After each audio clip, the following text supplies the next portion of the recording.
Pertanyaan sekarang, saya yakin Tuhan saya Allah, tapi Allah nggak kelihatan. Ada alasan tak kenapa Allah nggak kelihatan? Ada alasannya.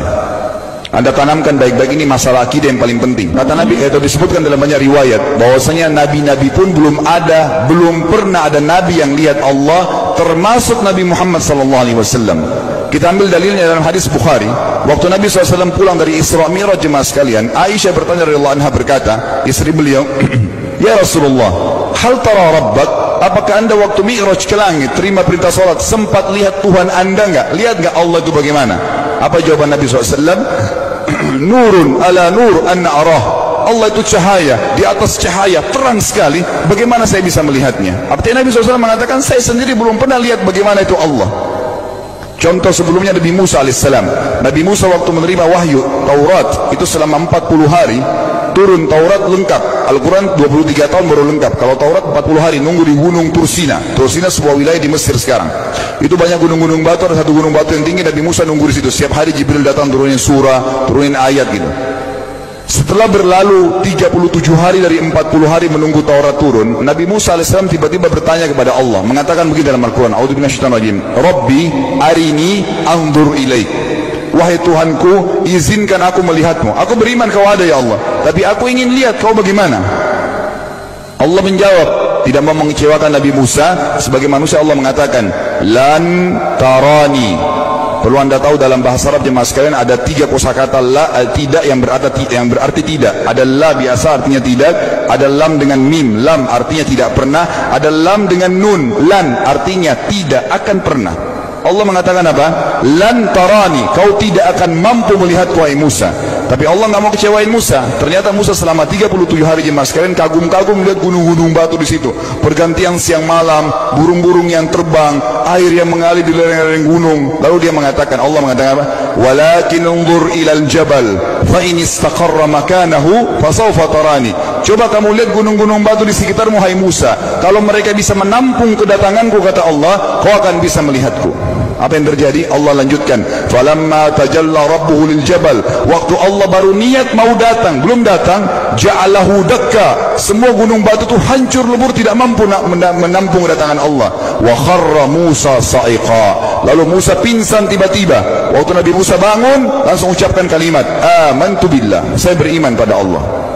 Berarti fakta lapangan, nabi-nabi aja belum pernah lihat Allah. Masih pertanyaan lagi jemaah sekalian, kenapa Allah nggak bisa kelihatan? Saya akan jawab dan tolong ini jadikan sebagai pegangan hidup. Ini landasan akidah kita. Kata para ulama, karena anda kalau sholat, anda mengucapkan satu kalimat yang merupakan jawabannya, Allahu Akbar, Allah Maha Besar. Akbar adalah siga mubalaghah dalam Islam, sesuatu yang melampaui batas, Maha Besar. Kita terangkan, kata Nabi SAW, perumpamaan bumi yang kalian tinggali ini dibanding dengan langit pertama di atas kepala kalian, ada 7 lapis langit. Allah mengatakan sab'an shidada, 7 lapis langit yang kokoh. Alladzi khalaqa sab'a samawatin tibaqa, yang menciptakan langit tibaqa bersusun 1, 2, 3, 4, 5, 6, 7. Allah di atas langit ke-7. Kata Nabi SAW, perumpamaan bumi yang kalian tinggalin dibanding dengan langit pertama di atas kepala kalian, ibaratnya seperti cincin yang dibuang di padang pasir. Jadi kita tidak akan pernah bisa melihat ujungnya langit karena kita sangat kecil, dan ini terbukti secara fakta. Apakah anda sudah tahu bahwasanya miliaran bintang-bintang yang ada di atas kepala anda yang jaraknya sekian miliar tahun dari bumi, dan sekian miliar tahun lebih besar daripada bumi, sekian miliar kali lebih besar daripada bumi, itu semua berada di bawah langit pertama. Manusia tidak akan pernah bisa memegang langit ini dengan telapak tangannya, karena dari sini saja ke Pluto jaraknya 270 tahun. Nggak bakal bisa ada astronot dikirim kena mati di tengah jalan.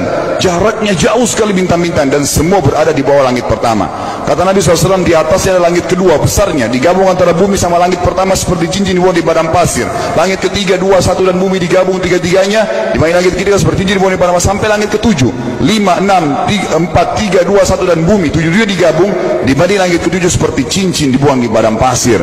Dan langit yang luas ini jemaah sekalian dipenuhi dengan makhluk Allah yang lain namanya malaikat. Dalam hadis Bukhari kata Nabi SAW, waktu saya sedang dimi'rajkan ke langit, tidak ada 4 jari pun ukuran di langit yang luas itu, kecuali saya temukan malaikat yang sedang ruku atau sujud, penuh dengan jumlah mereka. Anda tahu malaikat itu ada namanya nama kelompok, seperti Raqib, Atid itu kelompok. Di bawah Raqib banyak miliaran malaikat, di bawah Atid miliaran malaikat. Sama dengan Munkar Nakir, ada memang nama kelompok. Makanya kalau manusia 5 miliar, rakib atidnya 10 miliar. Rakib atidnya 10 miliar. Lalu kata Nabi SAW, di atas langit ketujuh ada Sidratil Muntaha. Besarnya digabung antara 7 lapis langit dan bumi. 8 hanya seperti cincin di bawah di padang pasir. Di atas Sidratil Muntaha ada sebuah lautan yang Allah ciptakan. Lautan itu besarnya digabung antara Sidratil Muntaha, 7 lapis langit dan bumi. 9-9-nya seperti cincin dibuang di padang pasir. Makanya kalau anda baca Quran, anda baca ayat wa kana arsyu alal ma', singgasana Allah di atas air. Ini maknanya, air adalah ada lautan. Lalu kata Nabi SAW, arsy-nya Allah di atas lautan itu singgasananya Allah. Besarnya digabung antara lautan, Sidratul Muntaha, 7 lapis langit dan bumi. 10-10-nya hanya seperti cincin dibuang di padang pasir. Anda sudah hafal ayat kursi?